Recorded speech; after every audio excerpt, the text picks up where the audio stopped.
CM योगी उस वक्त मंच पर मौजूद हैं और संबोधित कर रहे हैं जनप्रतिनिधियों अधिकारियों को। राजस्थान, मध्य प्रदेश में और हरियाणा से कोटा बांध राजस्थान, माता टीला बुंदेलखंड मध्य प्रदेश और हथनी कुंड बांध हरियाणा से अतिरिक्त जल छोड़ने के कारण यमुना, चंबल, बेतवा नदी में अत्यधिक जल प्रवाह के कारण बाढ़ से लगभग 24 जनपद प्रदेश के अंदर प्रभावित हुए हैं, जिनमें 600 से अधिक गांवों पर इसका असर पड़ा है। मैंने इन जनपदों की व्यापक वहां पर निरीक्षण भी किया है और बाढ़ प्रभावित क्षेत्रों की समीक्षा भी की है।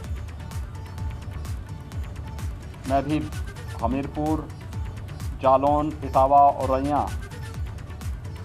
होकर के आया। कल मैं वाराणसी में था। वाराणसी से कल मैंने चंदौली, मिर्ज़ापुर, भदोई इन जनपदों के भी बाढ़ राहत कार्यों की समीक्षा की। आज मैं स्वयं यहाँ पर गाजीपुर जनपद में आया हूँ।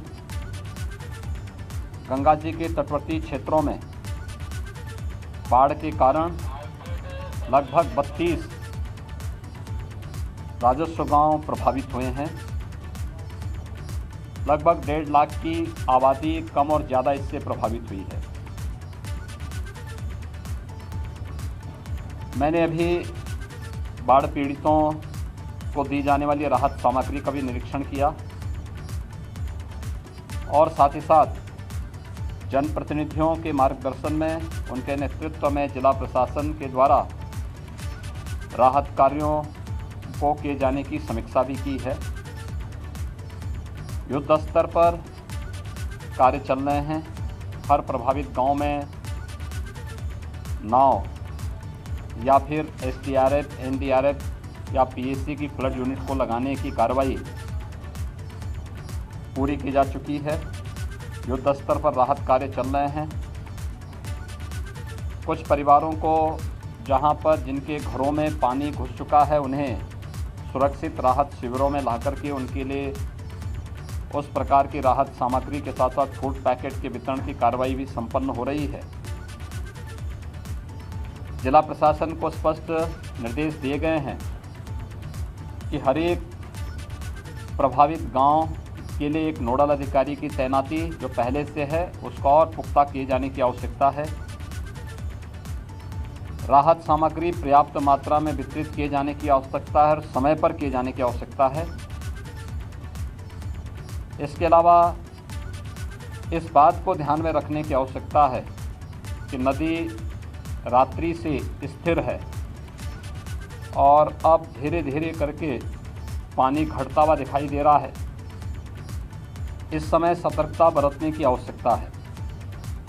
कटान नदी के तटवर्ती क्षेत्रों में हो सकता है, तो सिंचाई विभाग के अधिकारियों को इस बारे में निर्देश दिए गए हैं कि वे इस बात को सुनिश्चित करेंगे कि कटान अवरोधक कार्य उन क्षेत्रों में जहां पर संभावित कटान की आशंका है वहां पर इस कार्य पे धनराशि की कमी कहीं नहीं, इस कार्य को तत्परता के साथ वहां संपन्न करें।